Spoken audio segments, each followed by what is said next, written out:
Close your eyes for a moment and picture the ocean. Whatever you imagined, waves, blue water, maybe a shark, erase it.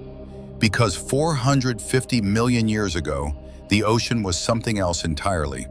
Something that would register in the human brain not as beautiful, but as wrong. Imagine descending below a surface that has never once reflected a human face. The water is warm, thick with particulate, and almost completely silent until something moves.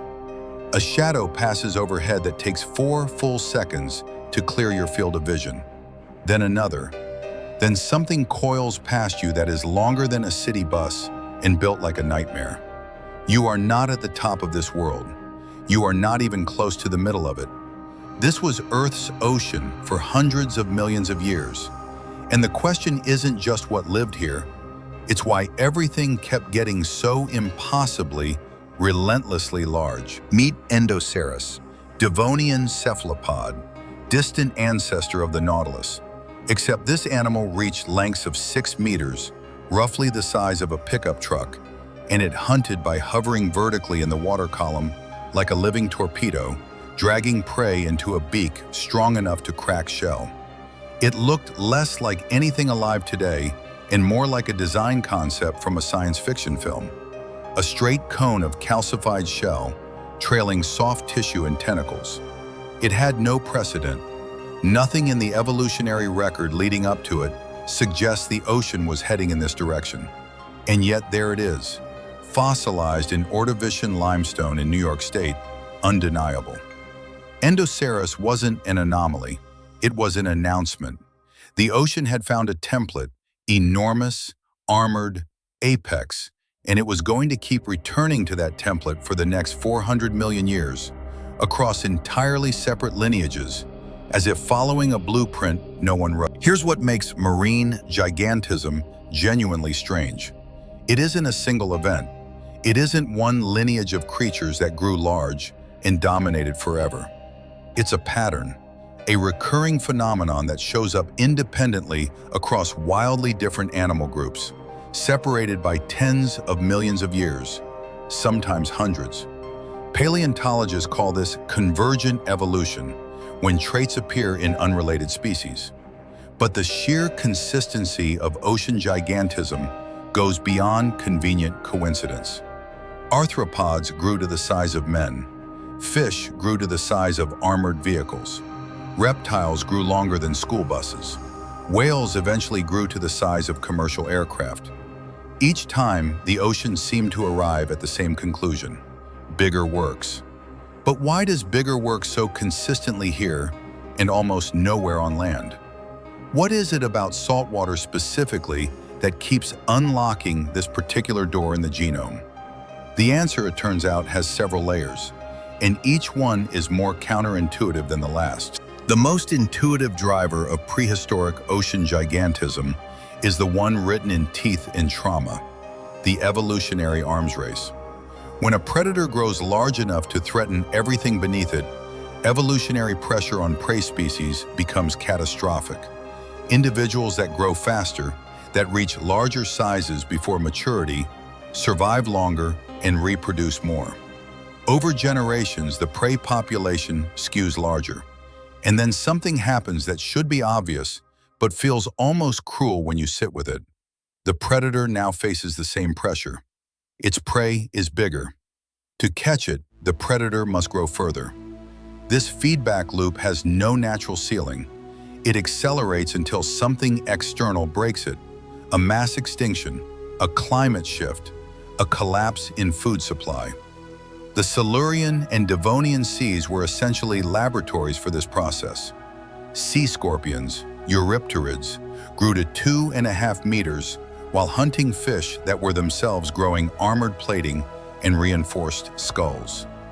2 lineages locked in a biological argument that lasted millions of years. Neither side could afford to stop. Jump forward to the Cretaceous, roughly 80 million years ago, and the ocean has rebuilt itself from near total extinction. Everything that dominated before is gone. The specific animals are gone. The lineages are gone. And yet, here comes Mosasaurus, 17 meters. A marine reptile descended from something that once walked on land, that returned to the water and within roughly 20 million years had produced a body plan almost indistinguishable in ecological role from the giants that preceded it by hundreds of millions of years. Long, powerful, apex, built for ambush at depth. And it wasn't alone. The Cretaceous ocean also contained Elasmosaurus, a plesiosaur with a neck longer than most modern cars, and Xiphactinus, a fish over 5 meters long with forward-facing fangs.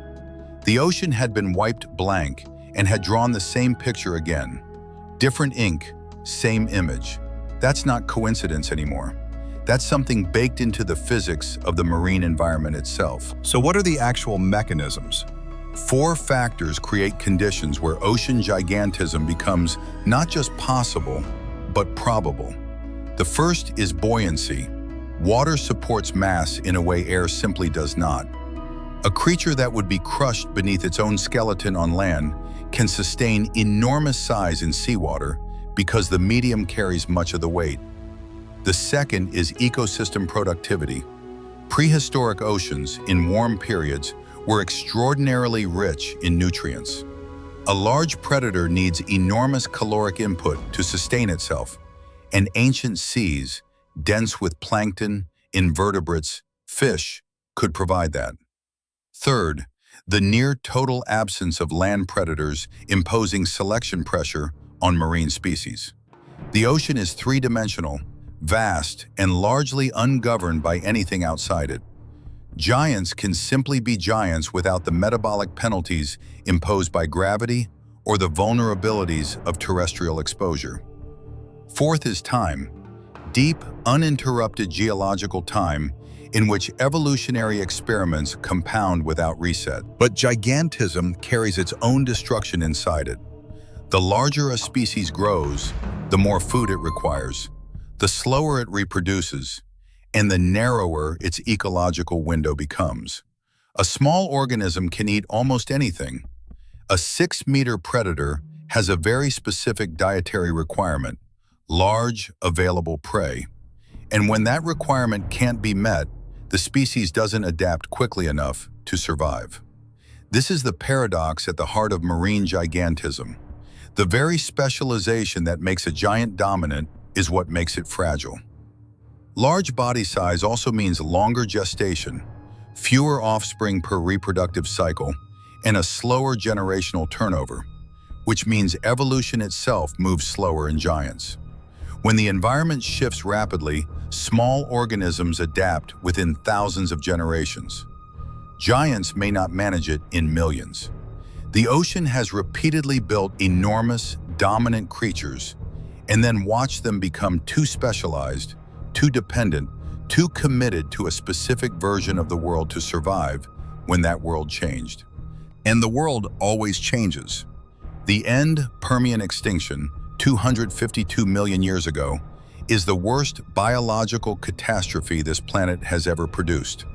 Over 90% of marine species gone, including most of the giants that had defined the Paleozoic seas.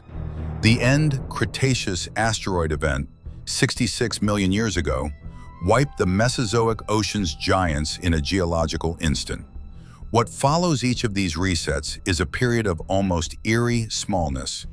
The surviving fauna are the generalists, the opportunists, the organisms that were too unremarkable to specialize.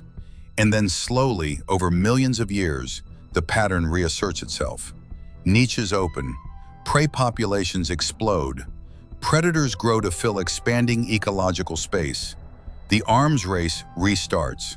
It's almost mechanical, almost predictable, as though the ocean has a preferred state, one that involves things much larger than seems reasonable, and any deviation from it is temporary.